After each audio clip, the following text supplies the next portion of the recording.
Hello, my dear friend. I hope you are doing great. Welcome to my channel. If you have not subscribed it, please subscribe it. Press the bell icon. Hit the like button also. And please share my video among those students who are really in the need of the such type of syllabus for the UPSC and other government exam. And friends, I have already covered 80 questions of the geography in my previous video. If you have not watched, please visit all of that so that you can enhance your knowledge regarding competitive exam syllabus and for UPSC and the UPPCS. And I have created a playlist regarding history questions, geography questions and the economics question.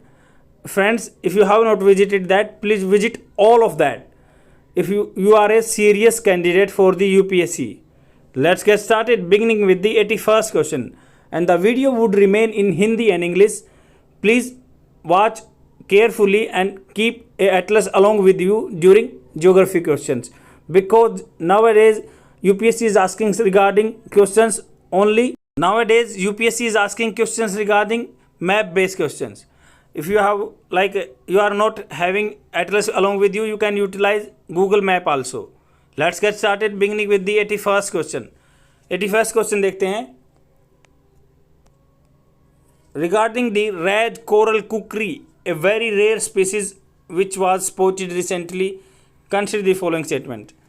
जो red coral बोलते हैं, जैसे coral reef के बारे में हमने बहुत बार पढ़ा ज्योग्राफी में प्रीवियस लेक्चर्स में, तो रेड कोरल कुकरी नाम दिया गया उसका. रेयर स्पीसीज है ये स्पॉट की गई थी रिसेंटली, उसके बारे में स्टेटमेंट दिया गया है. The first statement it is A nocturnal non venomous reptile. Nocturnal होता है जैसे आपका रात में जो चलते हैं, निशाचर बोलते हैं जिसको. नॉन वेनमस मतलब जहर नहीं है. रेप्टाइल है जो रेंग के चलते हैं. क्या ये वो है? And the second statement it is endemic. Endemic वो होता है जो पर्टिकुलर प्लेस पे रहता है. जैसे पेंडेमिक पूरे विश्व का होता है, तो एंडेमिक क्या पर्टिकुलर प्लेस पे रहता है. Endemic to the corals of the gulf of Mannar region. क्या गल्फ ऑफ मन्नार रीजन का ये एंडेमिक है, वहाँ पे पाया जाता है. And the third one is which of the given statements is and above are correct. मतलब 2 ही स्टेटमेंट है, ये तो वैसे ही है, गलती से में से लिखा गया है. तो इनमें से कौन सा स्टेटमेंट है? और फ्रेंड्स आप अपना आंसर मार्क कीजिए और साथ के साथ अटैम्प्ट करते जाएंगे तो लंबे टाइम तक आप चीज़ों को याद रख पाओगे. और ये हिंदी एंड इंग्लिश में फुल क्वेश्चन प्रोवाइड किए हुए हैं. ए है फर्स्ट ओनली, बी है सेकेंड ओनली, सी है फर्स्ट एंड सेकेंड, डी है नाइदर वन नॉट टू. तो आप अपना आंसर मार्क कीजिए. इसका सॉल्यूशन ए है. Recently a very rare species name the red coral कुकरी. रिसेंटली रिसर्च में आया था कि ये दुधवा नेशनल पार्क जो लखीमपुर खेरी, ये नेपाल बॉर्डर पे है. लखीमपुर खेरी नेपाल बॉर्डर पे है, तो वहाँ पे दुधवा नेशनल पार्क है यूपी में. It is a nocturnal non venomous reptile. मतलब फर्स्ट स्टेटमेंट करेक्ट है. ये रेप्टाइल है, रेंग के चलने वाला. ये इंसेक्ट्स खाता है, वॉर्म्स खाता है, कीड़े खाता है. नॉन वेनमस है, तो आप इसको याद रख सकते हैं. And the second statement incorrect इसलिए है क्योंकि ये गल्फ ऑफ मन्नार में नहीं है, ये आपका दुधवा नेशनल पार्क में लखीमपुर खेरी में. It is not endemic in the gulf of Mannar. Gulf of Mannar में नहीं है.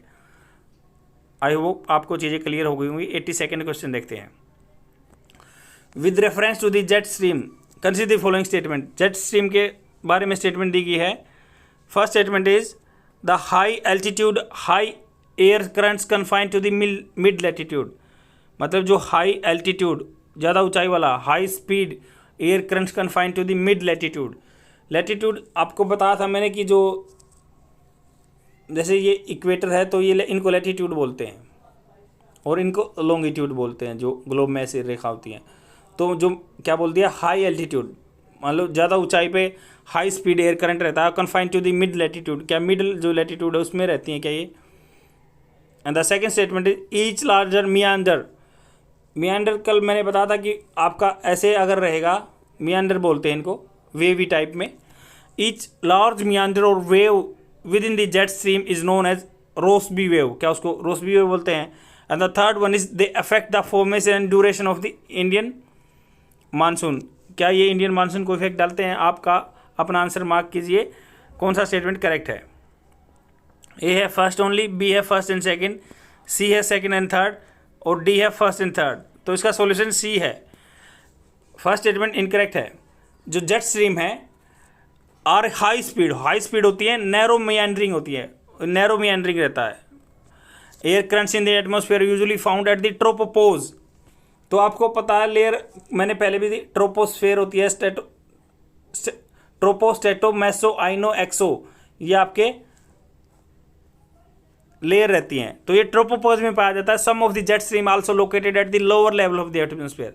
लोअर लेवल में पाए जाते हैं। They are located across the globe, पूरे ग्लोब पे रहती हैं ये। Jet streams flow in the meander path. Each large meander और wave within the jet stream is known as Rossby wave. ये करेक्ट है कि मियांडर पाथ में जाती हैं ये वेवी पैटर्न में, और इसको लार्ज मियांडर में जाती है, इसको रोसबी वेव बोलते हैं। The tropical easterly jet stream affect the formation and duration of the Indian and African monsoon. मतलब इंडियन मानसून और अफ्रीकन मानसून को ये अफेक्ट डालती हैं। During the summer this season it occurs of the South East Asia, India and Arabian sea and tropical Africa. तो ये हमारे, आप इतना जान लो कि मानसून जो अफ्रीका की मानसून और इंडिया की मानसून पे इफेक्ट डालती हैं। नेक्स्ट क्वेश्चन देखते हैं, 83rd question. With regard to the phacoliths which of the following statements are correct. Phacoliths, जैसे मैं आपको बता देता हूँ कि मान लो जब कोई भी इरप्शन होता है, लावा, ज्वालामुखी, वोल्केनो इरप्शन होता है, तो उस पर क्या है, बीच में जो लेयर बन जाती हैं, गैप बन जाते हैं अपनी अर्थ कास्ट में, वहाँ पे जो लावा ठंडा हो गया। आपको बताया भी था कि मैंने 1500 डिग्री से नीचे ही आते ही लावा जमना स्टार्ट हो जाता है। अगर इससे ज़्यादा है तो वो मोल्टन फॉर्म में रहता है, तो वो इधर उधर गैप में घुस जाता है, उसको एक सेफ फॉर्म कर देता है, उसको ही ये लैंड फॉर्म बना देता है। तो उनके नाम अलग अलग दिए हुए हैं। तो फेकोलिथ्स के बारे में स्टेटमेंट दिया गया है। स्टेटमेंट ए है, a dome shaped intrusive body connected with the pipe like conduit. मतलब डोम सेफ है, डोम सेफ आपको पता गुंबद जैसा होता है कि भाई डोम सेफ है, और उसका कनेक्टेड जो पाइप लाइक कंड्यूट से जुड़ा होता है, जो मान लो पाइप जैसे से जुड़ा होता है, क्या उसको ये बोलते हैं। बी है, a saucer shaped intrusion with concave facing towards the sky. मतलब concave facing towards the sky, ये सोसर ऐसे टाइप में होती है क्या, सेफ इसकी। सी है, a wavy mass of the intrusive igneous rocks at the base of the syncline and anticline. Syncline and anticline आपको पता है कि ये होते हैं सिंक्लाइन, और ये नीचे वाला एंटीक्लाइन होता है। डी है, a large mass of the intrusive igneous rocks that forms the from cooled magma deep in the earth कस्ट। जो इग्नियस रॉक से क्या मैग्मा कस्ट में बनता है, इनको वो बोलते हैं कूल्ड मैग्मा होने के बाद। तो सी आंसर इसका करेक्ट है। आप अपना आंसर मार्क बताइए। तो इसमें क्या, मैं सारी जितने भी लैंड फॉर्म होते हैं उसके बारे में कवर करूँगा जो भी दिया हुआ है। तो फर्स्ट इसमें फेकोलिथ पूछा हुआ क्वेश्चन में, तो लेकोलिथ के बारे में बताया गया है। जो डोम शेप होती है वो लेकोलिथ होता है, और ये पाइप लाइप कंड्यूट से जुड़ा होता है। Lopoliths are the form due to movement of the lava upward whereby it intrudes the horizontal cracks in the saucer shape. जो सोसर शेप वाला रहता है, कनकेव शेप स्काई की तरह, तो उसको बोलते हैं लोपोलिथ। फेकोलिथ होता है क्या, जो सिंक्लाइन एंड एंटीक्लाइन में रहता है फेकोलिथ। तो आप कोई भी चीज़ फेंकते हो मान लो, तो ऐसे उसको ऐसे याद रख सकते हो कि फेकोलिथ बोल दिया इसको, जो वेवी फॉर्म में रहता है। और डोम शेप वाला आपका लोकोलिथ था, और जिसमें पाइप कंड्यूट से जुड़ा हुआ है। और सोसर शेप वाला लोपोलिथ था, और लेकोलिथ था जो आपका डोम शेप वाला। इसको आप मान लो अगर भूल रहे हो तो लूप आप इसको ऐसे याद रख सकते हो, लूप है ये। और ये लेकोलिथ डोम शेप है आपका। इसके लिए आपको मैप, इनके पिक्चर की जरूरत है जो मैंने नीचे लगाई हुई है, दिखा देता हूँ आपको। और बेथोलिथ है जो कूल मैग्मा हो जाता है। देखो आपको इससे चीज़ें क्लियर हो जाएंगी। लोपोलिथ मतलब सोसर शेप है, और ये पाइपलाइन कंड्यूट बोल दो इसको। तो इसके जो टर्म इसमें दी नहीं हुई वो भी आपसे क्लियर हो जाएंगे। सील बोलते हैं, जैसे ऐसे लेयर बन के ऐसे कंड्यूट से जुड़ा होता है, बिल्कुल लेयर में है। या ये इसको वोल्केनिक पाइप बोलते हैं। फ्रेश लावा फ्लो होता है, या वोल्केनिक कोन है जो ऐसे शेप में है। और ये मैग्मा चैम्बर है। और नेक्स्ट पिक्चर में आपको क्लियर हो जाएंगी चीज़ें, मैंने ये लगाई हुई है। देखो जैसे क्या होता है, मान लो आपका बेथोलिथ, ये ज़्यादा बड़ी शेप होती है। बेथोलिथ बेस में रहता है। तो ऊपर ये क्या है, डाइक से जुड़ा रहता है। डाइक ये पतला पाइप कंड्यूट को बोल देते हैं, बेथोलिथ। इसको बीच में जो ऐसे इकट्ठा होगा स्टोक बोल देते हैं। और ये लेकोलिथ, जैसे आपका इधर ऐसे डोम शेप में लेकोलिथ आपको याद होगा, जो डोम रहता है गुम्बद टाइप में और कंड्यूट से जुड़ा रहता है, पतली से नैरो कंड्यूट से, तो उसको लेकोलिथ बोलते हैं। और इसको सील बोलते हैं, ऐसे ऐसे फॉर्म में रहता है। डाइक इसको बोल देते हैं, सील ऐसे बोलते हैं। वोल्केनिक नेक होती है। और ये कौन है, वोल्केनिक कौन, नेक बोल दो या कौन बोल दो इसको। तो फ्रेंड्स आपको अब क्लियर होगा कि कुछ किस शेप का हम क्या नाम देते हैं, और आप रिवीजन करते रहोगे तो लंबे टाइम तक आपको चीज़ें याद रहेंगी। 84th क्वेश्चन देखते हैं। With reference to the NDRF मतलब national disaster response fund, consider the following statement. It was constituted under the disaster management act of 2005 मतलब जो डिजास्टर मैनेजमेंट एक्ट 2005 का क्या उसके अंडर कंस्ट्रक्ट की गई है। It is placed under the contingency fund of India, contingency fund of India के through है। और इट इज़ ऑडिटेड मतलब ऑडिट होता है इसका, तो कैग करता है क्या, which of the above statements are correct. आप अपना आंसर मार्क कीजिए। ए है फर्स्ट ओनली, बी है सेकंड एंड थर्ड, सी है फर्स्ट एंड थर्ड, और डी है फर्स्ट सेकंड एंड थर्ड। तो इसका सी आंसर करेक्ट है। सी में फर्स्ट एंड थर्ड आपका करेक्ट आंसर है।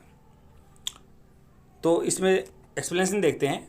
इसमें बोला गया कि सेंट्रल गवर्नमेंट का ये NDRF एस्टैब्लिश किया गया था, और इसके सेक्शन 46 के अंडर किया जाता है। DM एक्ट 2005 का है। It is constituted under the section 46 of the disaster management act 2005। और फर्स्ट स्टेटमेंट इसका इनकरेक्ट है। It is placed in the public account of the government of India, head of the reserve funds not bearing interest. मतलब ये public account में लिखा रखा जाता है, ना कि आपका कंटीजेंसी फंड में। और थर्ड स्टेटमेंट इसका करेक्ट है। The controller and auditor general of India audits the accounts of the NDRF मतलब कैग इसके जो करता है। बट इसमें एक ही स्टेटमेंट गलत है, जो NDRF के अंदर जो फंड बनता है वो आपका इसमें पब्लिक अकाउंट में है, ना कि कंटीजेंसी फंड ऑफ इंडिया में। 85th क्वेश्चन देखते हैं। स्टेटमेंट दी गई है। The area between the tropic of Cancer and tropic of Capricorn is known as torrid zone. क्या टोरिड जोन, जो ट्रॉपिक ऑफ कैंसर मतलब जिसको ट्रॉपिक्स के बीच में एरिया को टोरिड जोन बोलते हैं। And the second statement is the linear distance of the degree of latitude at the pole is longer than the equator. जो लीनियर डिस्टेंस है, the linear distance is degree of latitude at the pole longer than the equator. मतलब इसकी मन line से longitude डाल के देखेंगे तो डिस्टेंस इसकी कम होती है क्या इक्वेटर के कंपैरिजन में। The longitude 180 degree east and 180 degree west are diametrically opposite to each other. क्या ये अपोजिट रहते हैं। Which of the following above statements are correct. आप अपना आंसर मार्क कीजिए। ए है फर्स्ट ओनली, बी है फर्स्ट एंड सेकंड, सी है सेकंड एंड थर्ड, और डी है फर्स्ट सेकंड एंड थर्ड। तो इसका करेक्ट आंसर बी है। और फ्रेंड्स मैंने अभी जो ऑप्शन हाईलाइट करना इसलिए छोड़ दिया, बहुत सारे स्टूडेंट कह रहे थे कि अगर आप मतलब पहले ही आंसर बताते तो हम अटैम्प्ट नहीं कर पाते, तो इसलिए आप अटैम्प्ट करो, फिर मैं एक्सप्लेनेशन में आपको क्लियर करूँगा चीज़ें। सॉल्यूशन बी है इसका, फर्स्ट आंसर करेक्ट है। The area between tropic of Cancer and tropic of Capricorn को टोरिड जोन बोलते हैं, क्योंकि इसमें मिड डे में जो मान लो दिन के बीच में सन डायरेक्टली सन गिरता है और उससे ऑल लैटिट्यूड पे गर्मी रहती है। The linear distance of the degree of latitude, जो सेकंड स्टेटमेंट करेक्ट है, क्योंकि जो इक्वेटर से की बजाय इसकी लीनियर डिस्टेंस ज़्यादा रहती है, क्योंकि पोल फ्लैटन हो जाते हैं हमारे। एंड थर्ड स्टेटमेंट इनकरेक्ट है। The longitude 180 degree east and west are on the same line. Prime meridian जिसको बोलते हैं जीरो लॉन्गिट्यूड या 180 longitude are diametrically opposite to each other. तो ये 0 और 180 तो अपोजिट रहते हैं, और 180 डिग्री ईस्ट और west on the same line पे रहते हैं। नेक्स्ट क्वेश्चन देखते हैं। 86 question. With reference to the ocean currents in the Indian ocean which of the following statements are correct. Condition in the northern Indian ocean are not favourable for the development of the permanent ocean current. जब मान लो condition है north Indian ocean है, जिसे north Indian ocean में are not favourable for the development of the permanent ocean current के लिए यहाँ पे फेवरेबल कंडीशन नहीं है। सेकंड स्टेटमेंट है if wind stop blowing then ocean currents in the Indian ocean will cease to exist. मान लो विंड बह रही है तो ओशियन करंट में क्या बंद हो जाएंगे, क्या ओशियन जो will cease to exist, current क्या बंद हो जाएगा। And the third one is the currents in the northern Indian ocean change their flow direction due to monsoon wind. जो नॉर्थ इंडियन ओशियन में फ्लो चेंज होता है तो मानसून की वजह से होता है। आप अपना आंसर मार्क कीजिए कौन सा करेक्ट है, which of the followings are correct. A है फर्स्ट एंड सेकंड, बी है फर्स्ट एंड थर्ड, सी है सेकंड एंड थर्ड, डी है फर्स्ट सेकंड एंड थर्ड। तो इसका बी आंसर करेक्ट है। फर्स्ट आंसर इसका करेक्ट है क्योंकि लैंड वाटर जो डिस्ट्रीब्यूशन है, डोमिनेंस ऑफ द लैंड, मतलब नॉर्थ इंडियन ओशियन में क्या है, आपका लैंड ज़्यादा है, वाटर कम है, तो not favourable condition for the permanent ocean current. तो ओशियन करंट के लिए उसमें परमानेंट सुटेबल नहीं है। दो the currents of the northern Indian ocean demonstrate most convincingly the dominant effects of the winds on the circulation of the ocean currents. Winds alone are not a reason for the movement of the ocean current. मान लो जो ocean current में wind बहती हैं वो अकेला reason नहीं है वहाँ के ओशियन समुद्र की धाराओं के करंट के लिए, क्योंकि ये टेम्परेचर और सैलिनिटी ग्रेडियंट, टेम्परेचर पे और उसके वहाँ पे कितना साल्ट है उस पर डिपेंड करता है कि ओशियनिक करंट हवाओं के थ्रू नहीं होते अकेले। थर्ड स्टेटमेंट करेक्ट है। The currents in the north Indian ocean change their flow twice due to north east and the south west monsoon. मतलब दिन में ईयर में 2 बार चेंज होते हैं, नॉर्थ ईस्ट और साउथ वेस्ट मानसून विंड्स की वजह से। नेक्स्ट क्वेश्चन देखते हैं 87वां क्वेश्चन। नीचे पेयर दिए हुए हैं, इनके बारे में करेक्ट और इनकरेक्ट बताना है। क्या जैसे सीरियल नंबर है वो ओवरसीज टेरिटरी है और कंट्री है। जिब्राल्टर स्पेन की टेरिटरी है क्या? फाल्कलैंड आइलैंड यूके की है क्या?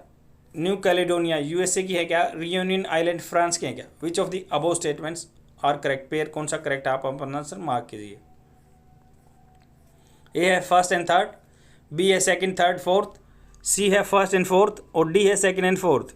तो इसका करेक्ट आंसर डी है। जिब्राल्टर क्या है? यूके की ओवरसीज टेरिटरी है, मतलब वहाँ के एरिया से समुद्र से पार जिब्राल्टर है यूके की। फाल्कलैंड आइलैंड, आपको ये मैप बेस्ड क्वेश्चन है, मैप में ज़रूर देखना होगा कहाँ कहाँ पे हैं, आप जाके ट्राई करना और कमेंट करना कि आपका देखा तो आपको पता चला कि कौन से कहाँ पे है। फाल्कलैंड आइलैंड है ओवरसीज टेरिटरी ऑफ यूके, फाल्कलैंड भी यूके की है और जिब्राल्टर भी यूके की है। New Caledonia overseas territory of France, new Caledonia France का है। और जो रियूनियन आइलैंड कई बार डिस्प्यूट में रहता है तो ये भी फ्रांस का ही है। तो 2 फ्रांस के 2 यूके के हैं। नेक्स्ट क्वेश्चन देखते हैं 88 question. With reference to the volcanoes which of the following statements are correct? ज्वालामुखी के बारे में स्टेटमेंट पूछेंगे, कौन सा करेक्ट है? First one is the shield volcanoes are the characterized by the low explosivity. मतलब जो एक्सप्लोजन होता है फटना, क्या उस धीरे धीरे रिश्ता है, लो एक्सप्लोजन कम होता है, उसको सील्ड वोल्केनो बोलते हैं volcanoes. And the second statement is the Pacific rim of fire is a major chain of the composite volcanoes. आपको पता है पैसिफिक रिम ऑफ फायर क्या कंपोजिट का एग्जाम्पल है। In calderas the magma chamber which supplies lava is close to the surface. Calderas क्या magma chamber के नज़दीक होता है जो सप्लाई करता है इसको lava. Which of the correct statement, आप बताइए कौन सा करेक्ट स्टेटमेंट है ऊपर दिए हुए ऑप्शनों में से। ए है फर्स्ट एंड सेकंड, बी है सेकंड एंड थर्ड, सी है फर्स्ट एंड थर्ड और डी है फर्स्ट सेकंड एंड थर्ड। तो इसका डी आंसर करेक्ट है। तो shield volcanoes are the largest of the all volcano on the earth. मतलब जो सील्ड वोल्केनो है सबसे बड़े होते हैं ज्वालामुखी में। ज्वालामुखी के टाइप के बारे में एक क्वेश्चन है। They became explosive in some way water gets into the vent. मान लो जो सुराख है उसमें होल है तो उसमें पानी चला गया तो वे अपना एक्सप्लोसिव हो जाते हैं। Otherwise they are characterized by the low explosivity. धीरे धीरे आपके वो आते रहेंगे सील्ड वोल्केनोज है, जो पानी वगैरह चला गया तो एक्सप्लोजन होगा, नहीं तो नहीं जाएगा।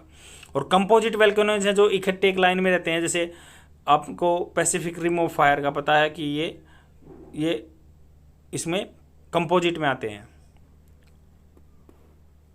And third one is calderas are the non most explosive volcanoes. मतलब ज़्यादा एक्सप्लोसिव जो आपके रहते हैं कैल्डेराज हैं।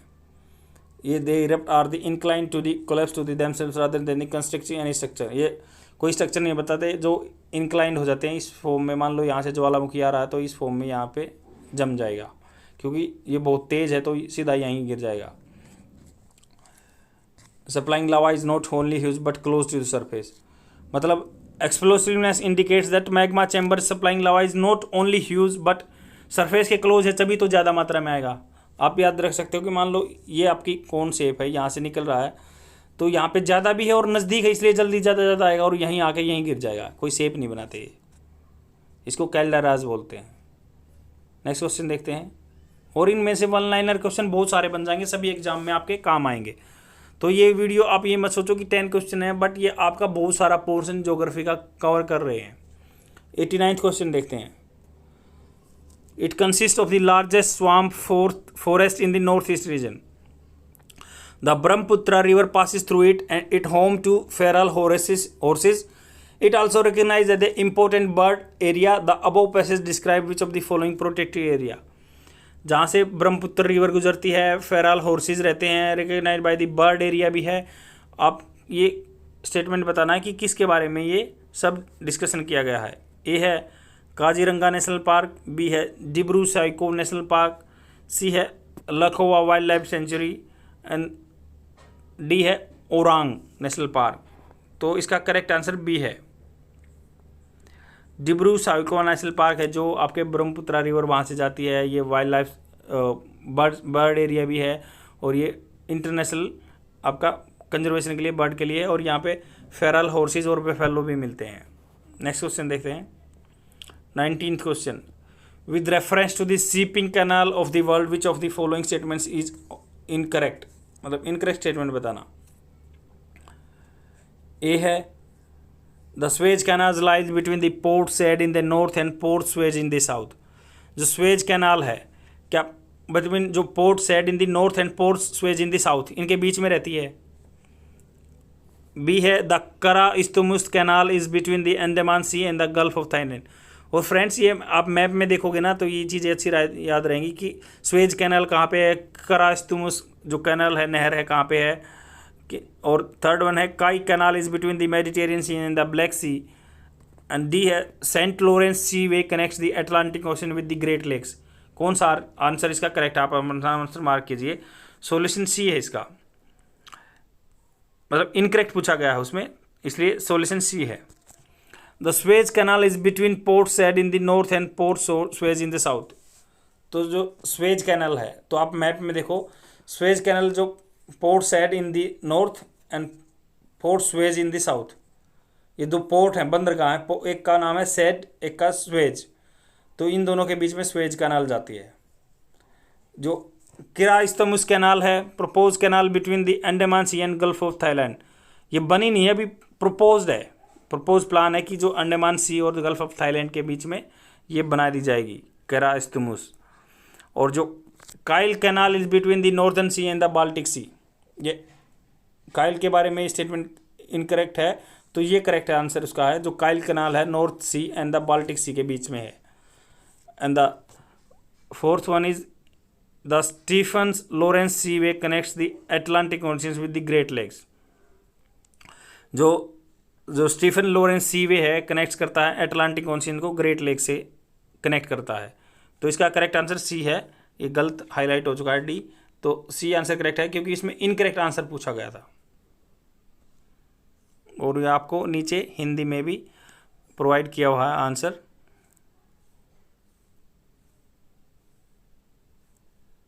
And friends, that's all for today. I will come tomorrow with more questions. Bye. Keep learning.